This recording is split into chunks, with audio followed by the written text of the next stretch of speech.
Welcome to MCNY. I'm so happy to see so many faces here. I'm Professor Rachel Yeager. I am the MBA Program Director.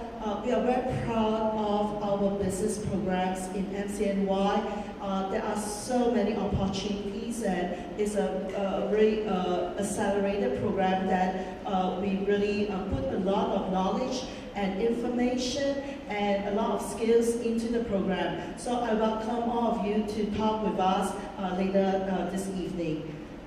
Today, I am very honored to meet with Ken Vivoraj, and I'm so excited today when I learned that that Ken is coming today, and I do not want to hold this exciting moment any longer. So I will ask Ken to introduce yourself. Well, thank you so much. I share your excitement and enthusiasm. I appreciate City and State inviting me here today, and for all of you taking the interest to be here and to be engaged, obviously, in such a big decision about pursuing graduate education. I'm a big fan of graduate education. As quick background, I went to American University in Washington, and then I got my graduate degree in public policy. Worked on a couple of political campaigns, and then came back to New York in 2005, where I went to law school at night and then worked for my family real estate company that owns the Russian Tea Room on 57th Street.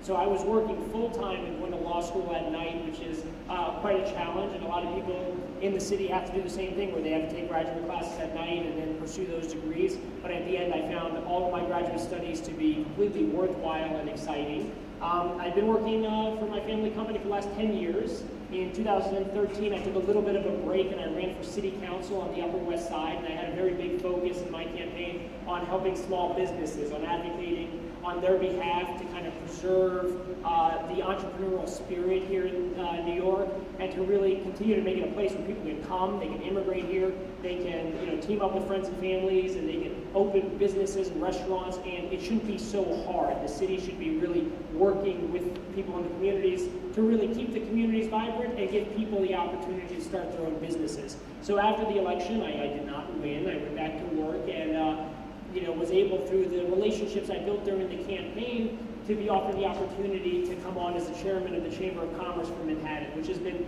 a really rewarding and exciting opportunity for me, because it allows me to continue the advocacy for small businesses that I was doing when I was running for city council. So I'm excited to be here tonight, and look forward to our conversation. One of the things that I researched on Ken let me find that he has a very interesting family, and of course, the Russian Tea Room is iconic in New York City, and his father is truly an inspirational model and a role model for a lot of us here. So I would like to ask you to share a bit about him. Well, my background for my family is not very dissimilar to the background of a lot of people in New York. My parents immigrated to America in 1968 from Albania, which was a communist country at the time. My father did not speak English. He was the oldest of 8 kids, had to learn English, went to Roosevelt High School in the Bronx, then Lehman College, and then eventually got his PhD at Columbia. So he's always been an inspiration for me. He's always really advocated to me and my siblings the importance of education, and especially graduate education, as a means to kind of lift yourself up and really kind of achieve what you want. So this is a man who literally couldn't speak English, came in and got a PhD, and for the last 30 years has been working for the United States government in Washington. So I was always inspired by his commitment to education and also the public service, and that's what really motivated me, not only to pursue graduate education myself, but also to run for office and to try to give back to my community a little bit.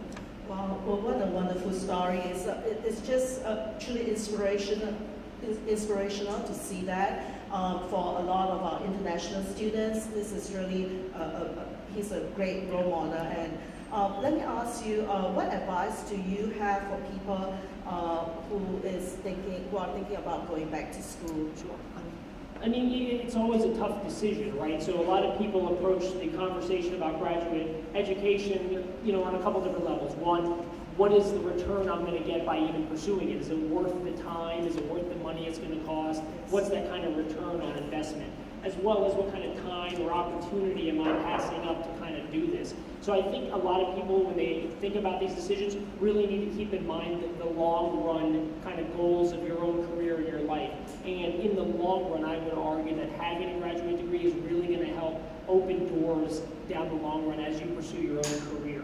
So having an MBA, and you have some great programs here where you could focus on media, where you could focus, on general studies. You could really kind of zero in and develop some expertise. So if you get that opportunity for a great job now, you may climb the ranks a little bit, but then when you may top out, because you may get to a point within the company where they say, hey, wait, but you don't have a graduate degree. And then in 10 years, do you want to go back and then try to get a graduate degree or not? So I think at this point, it's really important to kind of say, this may be the right time to kind of, not necessarily get it out of the way, but really, jump at the opportunity, get that expertise under your belt, and then kind of make yourself more marketable for the long run. And I think the diversity of programs that you're offering here is quite exciting, especially, with the competition in the city for hiring people right now. Ken, and I have to tell everybody there's also an MBA in Financial Services, okay, and which I am the MBA Program Director, so I have to tell everybody about that. So I left that so you can talk about that. All right. No, it's really a truly amazing program. It's accelerated within a year. You can earn your MBA program, and this is. I have so many students who thanks to the MBA program, has got promotion, able to orientate to a better career path. So really, I'm very proud about our MBA programs here, all of them, including the media management and general management. Now, I want to ask you something. By the way, great advice about people coming back to school. What do you think are the unique qualities of New York City to help small businesses to grow? Well, I think there's a couple of things. One, if you keep it in the conversation about pursuing a graduate degree, I think one of the most important things to keep in mind is the benefit you're going to get isn't just from the academic side, from your professors and what you'll learn in the classroom and having that degree. It's really a lot about the relationships you'll build with other people in your classroom. So what I always took away from my own graduate experience is the relationships I built, so that when I went on to work in business and do other things, I'm constantly going back to the friends I made during those programs, because we developed kind of a great relationship, and then we can kind of help each other. So the professional network you develop in graduate school, I think, is much more advanced than you get in a bachelor's program. Okay, so moving that aside, New York is really a laboratory of innovation. It is the place where people are coming from all around the world, like my family, to kind of to chase their dreams and pursue the opportunity to kind of create a better life for themselves. And from the businesses that are existing right now in financial services and media specifically, to the new technology companies, to the even governmental opportunities and economic development that are happening in all 5 boroughs, New York's a very vibrant and dynamic place, and industry is changing very rapidly. And by pursuing a graduate degree, you can stay at the cutting edge and be kind of a little bit ahead of the curve to see what developments are coming and where new opportunities are going to be in existence. So I mean, even 5-10 years ago, this whole conversation about tech companies and even manufacturing, and now there's 3D printing companies. I mean, all of these things are now popping up, and companies need talented people with timely expertise to come fill these positions. And I think there's just a lot of opportunity in our city. I think the economy is roaring back, and what's especially exciting is, it's not just financial services. It's a diversifying economy, especially in healthcare and in other kind of sectors that, MCNY really offers kind of a leg up in. So great advice and great comments on that. What's your philosophy in helping communities in need? I mean, that's a good question. I haven't really, developed a full philosophy. I guess what I would say in my approach is, if you can be helpful and make a difference, you should, right? It's as simple as that. So when I ran for office, it was really because I looked around and I saw how hard it was for my family to reopen this restaurant that had been around for 100 years. And it was still very challenging, and the city didn't make it easier for us.